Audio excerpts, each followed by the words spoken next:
دوای 10 ڕۆژ لە ڕاگررتنی دەوامی خوێندن قوتابیانی زانکۆ و پەیمانگەکانی هەڵەبجە بۆ داواکردنی دەرماڵە هاتنەوە سەر شەقام بۆ چەند کاتژمێرێکیش ڕێگەی سەرەکی هەڵەبجە سلێمانیان داخست.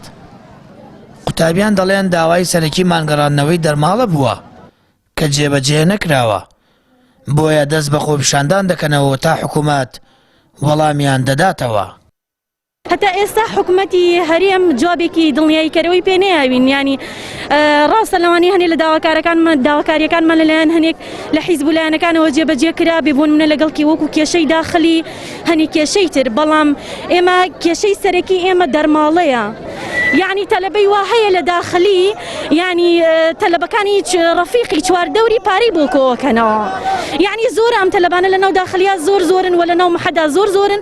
جاری وا ئێمە پار بۆتە زۆر تەلەبە پارەمان کۆ کردوێتەوە، تەلەبەی وا بۆ هاتووە بۆ لەمان وتێنێ ئێمە باری داراییمان باش نییە. دەستمان گرتەوە بە خۆپیشاندان داوای دەرماڵی خۆمان دەکەین، دڵنیا بە تا ئەو ڕۆژەی ئەگەر حکوومەت جوابێکی فەرمیمان لێ نەجرێتەوە بۆمان نەکاتە کردار ئێمە لێرە ناجوڵین، چونکە داوای ئێمە سەرەکیترین داوای ئێمە دەرماڵەیە.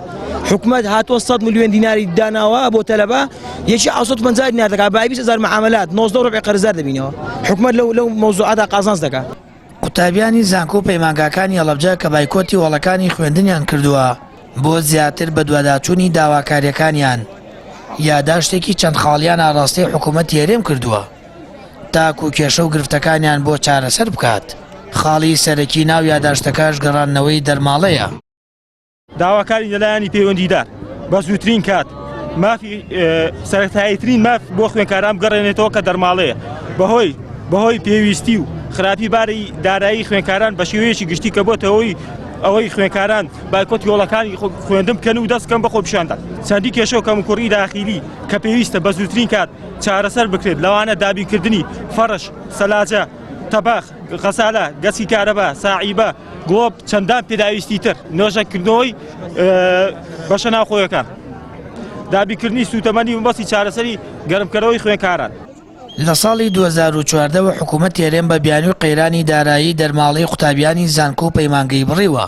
قوتابیان متمانیان بە بەڵێنەکانی حکوومەت نەماوە و بێئیوان لە چاکسازیەکانی، بۆیە ناڕەزایی و خۆپیشاندانیان دەست پێ کردوتەوە و دەڵێن سوورن لەسەر داواڕەواکەیان کە گێڕانەوەی دەرماڵەیە.